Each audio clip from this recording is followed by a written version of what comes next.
রাত প্রায় ৩টা। আমি গিয়েছিলাম রুমে পানি খাইতে, তাই শাল জড়িয়ে রুম থেকে বের হলাম। চারদিকে তাকিয়ে আমি কিছুটা অবাক হলাম, বিশেষ করে যখন শুনলাম কিছু অদ্ভুত আওয়াজ। মনে হলো এই শব্দগুলো চাচির ঘর থেকে আসছে। এটা ছিল আমার চাচার বাড়িতে আসার দ্বিতীয় দিন এবং প্রথমবার রাতে ঘর থেকে বের হলাম। যে আওয়াজ কানে আসলো তাতে হঠাৎ করেই বুক ধড়ফড় করতে লাগল। অদ্ভুত লাগলো এমন আওয়াজ শুনে, কারণ তখন আমার বয়স ছিল মাত্র ১৭ এবং আমি ঠিক বুঝতে পারছিলাম না কেন এমন হচ্ছে। কিছুক্ষণ পর কিছুটা ধারণা পেলাম, আর মনটা অস্থির হয়ে উঠল। আমি তাড়াতাড়ি রুমে ফিরে যেতে চাইলাম, কিন্তু সেই সময় একটা অজানা দীর্ঘশ্বাস আমাকে থামিয়ে দিল। আমার বয়সের কারণে সবকিছু বুঝতে একটু কঠিন হচ্ছিল, মনের ভেতরে নানা প্রশ্ন ঘুরপাক খাচ্ছিল, কেন এমন হচ্ছে? আমি ভাবলাম একটু উকি দিয়ে দেখলে হয়, কিন্তু একই সঙ্গে ভয়ও হচ্ছিল, যদি ধরা পড়ি তাহলে কি হবে? যদি আমার চাচা রাগ করে বাড়ি থেকে বের করে দেন, চাচি কি আর আমাকে থাকতে দিবেন? আমি অনেক কষ্টে বাবার সাথে ঝগড়া করে এখানে এসেছি। তাই আর কিছু করতে চাইনি যা আমাকে বাড়ি থেকে বের করে দেবে বা শহরে ফেরার স্বপ্ন ভেঙে দেবে। ভাবতে ভাবতে নিজের রুমে ফিরে এলাম, কিন্তু ঘুম কিছুতেই আসছিল না। শুয়ে শুয়ে ভাবতে লাগলাম সকালটা কেমন হবে। ভোরবেলা রুম থেকে বেরিয়ে চাচির দিকে চোখ পড়ল, তাকে দেখে আমি অবাক হয়ে গেলাম। তার লম্বা কালো চুলে ভেজা ফোঁটা ঝরছিল, একেবারে যেন কোনো গল্পের দৃশ্য। মনে হচ্ছিল সে স্নান সেরে এসেছে, আর তার ভেজা চুলের ফোঁটা ধীরে ধীরে তার শরীর স্পর্শ করে নিচে নামছিল। তার পরনে থাকা নীল শাড়িটি সেই মুহূর্তে যেন আরও বেশি মোহময় হয়ে উঠেছিল। তার চোখে এক অদ্ভুত ঝলক দেখা যাচ্ছিল, যেন এই দিনটি তার জীবনে অন্য সব দিনের চেয়ে আলাদা ছিল। আমি নিজেও জেগেছিলাম, একটু অবাক হয়ে তার দিকে তাকিয়ে রইলাম। মনে মনে ভাবছিলাম আমার চাচা কতটা ভাগ্যবান। তার জীবনের এই পর্যায়েও এমন একজন রূপসী সঙ্গিনী পেয়েছেন। প্রথম যখন তাকে দেখেছিলাম তখন বিশ্বাস করতে কষ্ট হচ্ছিল যে তিনি আমার চাচি হবেন। তার সঙ্গে চাচার বিয়ে হয়েছিল অনেক বছর আগে, আর এখন আমার চাচির বয়স ছিল প্রায় ৪০ বছর। কিছু ব্যক্তিগত সমস্যার কারণে চাচা গ্রামের বাইরে ছিলেন, কিন্তু সম্প্রতি তারা আবার গ্রামে ফিরেছেন আমাদের সাথে দেখা করতে। চাচা যখন আমাদের জানালেন যে তিনি শহরে বিয়ে করেছেন, তখন তিনি খুব খুশি ছিলেন। পরে যখন চাচিকে আমাদের সাথে পরিচয় করিয়ে দিলেন, তখন আমরাও খুব আনন্দিত হলাম। বাবা ও চাচার মধ্যে কিছুটা দূরত্ব ছিল, কিন্তু সে সময় সবাই মিলে বেশ আনন্দ করছিল। চাচা এবং চাচি কয়েকদিন আমাদের সাথে কাটিয়ে শহরে ফিরে যাওয়ার সময় চাচা আমাকে শহরে আসার আমন্ত্রণ জানিয়েছিল। পরীক্ষার পর ছুটি পেয়েই আমি সরাসরি শহরে চলে আসি তার সেই আমন্ত্রণে সাড়া দিয়ে। কারণ চাচিকে আমার অনেক ভালো লাগত, তাই তার কাছে যাওয়ার ভীষণ ইচ্ছা ছিল আমার। আমার বাবা প্রথমে চেয়েছিল না যে আমি শহরের পরিবেশে ঢুকি, তাই তিনি আমাকে নিরুৎসাহিত করছিলেন। কিন্তু আমি নিজের ইচ্ছায় শহরে চলে এসেছি, এখানে মাত্র ২ দিন হয়েছে। আমার চাচিকে দেখে একটু হতবাক হয়ে গেলাম, কারণ গ্রামে থাকার সময় তাকে এতটা ভালোভাবে দেখিনি। চাচি ছিলেন খুবই আকর্ষণীয়, তার চলাফেরা ও কথা বলার ভঙ্গি সবই বেশ মুগ্ধ করার মতো। শহরে এসে একই ছাদের নিচে থাকার পর বুঝলাম তিনি সাধারণ কেউ নন, অনেকটা আলাদা এবং বিশেষ। বিয়ের পর তিনি আরও আকর্ষণীয় হয়েছে। তাকে দেখলে আমার মনটা ভালো হয়ে যেত। কিছু সময় মনে হলো চাচিও হয়তো আমার দিকে তাকিয়ে হালকা মুচকি হেসেছেন, যা আমাকে একটু বিব্রত করেছিল। এমন সময় দরজায় শব্দ হল, চাচি আমাকে নাস্তা তৈরি করতে বলছিলেন আর দরজা খুলতে বললেন। দরজা খুলতেই চাচা দাঁড়িয়েছিলেন, মুখে ক্লান্তির ছাপ।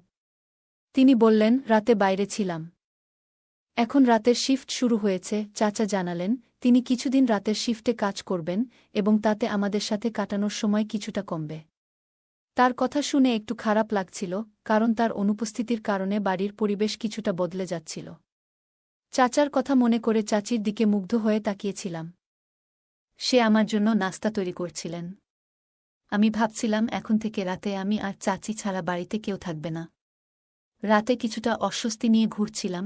চাচা ঘুমিয়ে পড়েছিলেন, কিন্তু আমার মাথায় অনেক প্রশ্ন ঘুরছিল। সবকিছু ঠিক ছিল কিনা বোঝার জন্য আমি চাচার রুমের দিকে কান পাতলাম, কিন্তু কিছুই শোনা গেল না। মনে হলো হয়তো আমি কল্পনা করছিলাম। তারপর ঘুম থেকে উঠে পানি খেতে গেলাম, কিন্তু মনের মধ্যে একটা দ্বিধা কাজ করছিল, যে ঘটনা ঘটেছে তা কি সত্যি ছিল। আমার চাচি সবসময় আমার প্রতি আন্তরিক ছিলেন, এমনকি মাঝে মাঝে হাত ধরে আমাকে বাইরে ঘুরিয়ে দেখাতেন। আমার বয়স তখন মাত্র ১৭, তাই তার এই আচরণ আমাকে কিছুটা বিভ্রান্ত করেছিল। সারাদিন আমাদের ঘোরাফেরা শেষে চাচা যখন কাজে চলে গেলেন আমি বুঝতে পারছিলাম না কি ভাবতে হবে। তবে চাচার অনুপস্থিতিতে চাচি একা ছিলেন, যা তাকে অনেকটা অন্যরকম করে তুলছিল। বাবা আমাকে শহরে আসতে বারণ করেছিলেন, কিন্তু আমি চাচার আমন্ত্রণে এখানে চলে এসেছি। চাচির সাথে কাটানো এই সময় আমাকে ভাবিয়ে তুলেছিল, এমন কিছু কি ঘটছে যা আমি পুরোপুরি বুঝতে পারছি না। আমার চাচির সাথে রাতে একা থাকা ঠিক ছিল না, বিশেষ করে যখন আমার চাচা কাজে চলে যেতেন। তখন আমি নিজের রুমে নিজেকে আটকে রাখতাম। কিন্তু মাঝে মাঝে কৌতূহল আমাকে পেয়ে বসত, মনে হতো চাচির রুম থেকে কোনো আওয়াজ আসছে। অনেকক্ষণ নিজেকে সামলানোর চেষ্টা করেও শেষ পর্যন্ত আমি আবেগে হার মানলাম এবং চাচির রুমের দরজার কাছে গেলাম। তখন শুনলাম যেন আবারও সেই একই আওয়াজ আসছে। আমি দরজার কাছে কান পাতলাম এবং ভেতর থেকে আসা আওয়াজগুলো শুনতে শুরু করলাম। মনে হচ্ছিল এগুলো আমার মনে আরও বেশি প্রশ্ন তৈরি করছে। আমি ক্লান্ত হয়ে গিয়েছিলাম এবং নিজের মনকে সামলানোর চেষ্টা করছিলাম।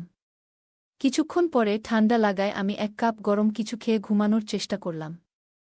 কিন্তু শুয়ে শুয়ে ভাবছিলাম, চাচির রুমে কার সাথে কথা বলছিলেন? নাকি সেখানে কেউ ছিল না? কারণ চাচা তো কাজে গেছে। তাহলে চাচির ঘরে কে আছে যার সাথে চাচি ঘরে কথা বলছে? নাকি চাচি চাচাকে ধোঁকা দিচ্ছে? মনে প্রশ্ন জাগল, তিনি চাচার না থাকাকালীন নিজের মতো করেই সময় কাটাচ্ছিলেন।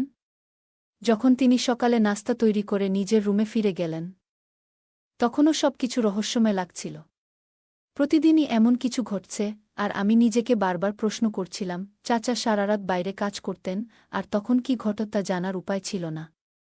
তার 1 মাসের নাইট শিফট চলছিল এবং প্রতিটি রাতই যেন ধাঁধার মতো লাগছিল। আমি লক্ষ্য করা শুরু করলাম, দিনে চাচি খুবই ব্যস্ত থাকতেন। তার কাজগুলো খুব দ্রুত শেষ করার চেষ্টা করতেন। মাঝে মাঝে মনে হতো তিনি আমার কাছ থেকে কিছু গোপন করছেন। একদিন আমি দেখলাম স্টোর রুমের দরজাটি লক করা। আমি ভাবলাম, চাবিটা কোথায় রাখা হয়েছে? ঠিক তখনই চাচিকে স্টোর রুমের চাবি নিতে দেখলাম। এতে আমি বেশ অবাক হলাম। এই বিষয়টা আমাকে আরও বেশি কৌতূহলী করে তুলল, কিন্তু আমি কিছুতেই বুঝে উঠতে পারছিলাম না কি ঘটছে। অবশেষে আমি আর কিছু খুঁজে না পেয়ে ফিরে এলাম। সেই রাতে কিছু ঘটেছিল কিনা, কিংবা চাচি আসলে কি করছিলেন, সেটা পরিষ্কারভাবে জানা গেল না, কিন্তু আমার মনের প্রশ্নগুলো থেকেই গেল। আমি জানতে চাইলাম চাচির ঘরে কি চলছে, কারণ পুরো 1 সপ্তাহ ধরে রাতের বেলা একই রকম শব্দ শুনে আসছিলাম। বেশ কষ্ট করে প্রতিটি রাত কাটাতে হচ্ছিল। আর যখন চাচা ছুটিতে ছিলেন, তখন সেই শব্দ আর শুনিনি। বরং সেই রাতে চাচা এবং চাচি দুজনেই গভীর ঘুমে আচ্ছন্ন ছিলেন। চাচার অনুপস্থিতিতে চাচির কণ্ঠের আবেগ আমাকে চিন্তায় ফেলেছিল, কিন্তু চাচার সাথে থাকাকালীন চাচি কিভাবে এত নিশ্চিন্তে ঘুমাতে পারলেন? আমার মনে সন্দেহ দেখা দিল। হয়তো কিছু লুকানো ঘটনা চলছে। আমি চাচাকে এই বিষয়ে জানাবার কথা ভাবছিলাম, কিন্তু তখন কোনো প্রমাণ ছিল না। চাচি খুবই সচেতন ও বুদ্ধিমতী ছিলেন, তাই সাহস করে কিছু বলাও সহজ ছিল না।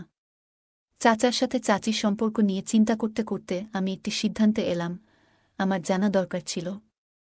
সত্যিই কি কিছু চলছে? আমি ভাবলাম কোনোভাবে বিষয়টা পরিষ্কার করতে হবে। তাই সিদ্ধান্ত নিলাম, চাচির ঘরে কি ঘটে তা জানতে চাইলে আমাকে সরাসরি নজর রাখতে হবে। এক রাতে যখন চাচা তার শিফটে কাজে চলে গেলেন, আমি চাচির রুমে লুকিয়ে থাকলাম। সেই সময় চাচি চাচাকে বিদায় জানানোর জন্য দরজায় দাঁড়ালেন। আর আমি চুপিসারে ঘরের ভিতরে ঢুকে পড়লাম। আমি বিছানার নিচে লুকিয়ে থাকলাম, যাতে আমি জানতে পারি কি ঘটে। এরপর আমার মনে হতে থাকলো যে চাচি মনে হয় বুঝতে পেরেছিল যে আমি তার ঘরে গোপনে লুকিয়ে আছি। চাচি ঘরে ফিরে এসে দরজা বন্ধ করলেন এবং পোশাক বদলাতে ওয়াশরুমে গেল। তার ড্রেসটি খুবই দৃষ্টিনন্দন ছিল। তবে মনে হলো চাচার অনুপস্থিতিতে এমন পোশাক কেন পরছে, তা আমাকে ভাবিয়ে তুলল। রাত প্রায় 1টার দিকে চাচি বিছানার নিচে উকি দিলেন। আমি ভয়ে কাঁপছিলাম, কারণ যদি তিনি আমাকে দেখে ফেলে তাহলে হয়তো আমাকে অনেক রাগ হবে। কিন্তু তারপরেও আমাকে দেখে ফেলে আর আমাকে বাইরে বের হতে বলে। আশ্চর্যজনকভাবে তিনি আমাকে শান্তভাবে ডেকে পাশে বসালেন এবং হালকা হাসি দিয়ে জিজ্ঞেস করলেন, তুমি এখানে কি করছ? আমি কিছুটা অপ্রস্তুত অবস্থায় বললাম, আমি তার রুম থেকে কিছু শব্দ শুনছিলাম এবং তাই জানতে এসেছি। চাচি মুচকি হেসে বললেন, তোমার চাচার না থাকায় নিশ্চয়ই কিছু ভাবছ। তার কথা শুনে আমি বুঝতে পারলাম যে আমার সন্দেহ ভুল ছিল এবং তার আচরণে কিছু গোপনীয়তা ছিল না। চাচা ফিরে আসার আগেই আমি পুরো ব্যাপারটা বুঝে উঠলাম। চাচি আমাকে আদর করে বললেন, যদি তাই হয় আমি তোমার সব প্রশ্নের উত্তর দেব। তার এই কথায় আমি কিছুটা হতবাক হলাম। মনের মধ্যে নানা চিন্তা ঘুরছিল, কিন্তু আমি নিজেকে সামলে নিয়ে উত্তর দিলাম। চাচির মুখে তখন এক ধরনের মোহনীয় হাসি ফুটে উঠল। সে বলল, আর কতদিন এই একাকী জীবন কাটাব? তার চোখে পানি চলে এলো এবং সে আমাকে আলিঙ্গন করল। চাচি আমার সাথে এমনটা করবে আমি তা স্বপ্নেও ভাবতে পারিনি। ঠিক সেই মুহূর্তে রুমের দরজা খুলে গেল। চাচা ঘরে ঢুকলেন। চাচার সাথে আমার বাবাও ছিল। কি হচ্ছিল এসব আমি কিছুই বুঝতে পারছিলাম না। চাচি তৎক্ষণাৎ সরে গেলেন এবং কাঁদতে শুরু করলেন। তিনি বললেন, তোমার ভাতিজা জোর করে আমার ঘরে ঢুকেছে। আমি হতবাক হয়ে গেলাম। চাচার এমন কথা শুনে আমি কিছু বলতে পারলাম না। চাচা খুব রেগে গিয়ে বললেন, তোমার ছেলের সাহস কিভাবে হয় আমার স্ত্রীর সঙ্গে এমন ব্যবহার করার? চাচা আব্বার দিকে তাকিয়ে বললেন, আমি তোমায় বিশ্বাস করেছিলাম, তোমার ছেলেকে আমার বাড়িতে স্থান দিয়েছিলাম, সম্মানের সাথে রেখেছি, আর আজ এই ঘটনা ঘটল। তোমার ছেলে আমার স্ত্রীর প্রতি খারাপ নজর রেখেছে। আব্বা কিছুটা বিস্মিত হয়েছিলেন। তিনি হাত জোট করে ক্ষমা চাইতে লাগলেন। কিন্তু চাচা বললেন, আমি এটা পঞ্চায়েতে তুলব। চাচা রেগে গিয়ে আরও বললেন, তোমার ছেলের শিক্ষা তোমার দায়িত্ব, আর যদি এর একটা সমাধান না হয় তাহলে পুরো গ্রাম জানবে। চাচার এই কথা শুনে আব্বা হতবাক হয়ে গেলেন। তিনি তখন চাচাকে বললেন, আপনি যা চাইবেন আমি তাই দেব। চাচা তখন বললেন, আমার অংশের সম্পত্তি আমাকে দাও, নইলে আমি পঞ্চায়েতের কাছে যাব। আব্বা এই কথা শুনে রাজি হলেন এবং চাচাকে জমির একটি অংশ দেওয়ার প্রতিশ্রুতি দিলেন। তারপর চাচা শান্ত হলেন। আমি হতবাক হয়ে দাঁড়িয়েছিলাম, আর তখনই সিদ্ধান্ত নিলাম, চুপচাপ গ্রামে ফিরে যাব।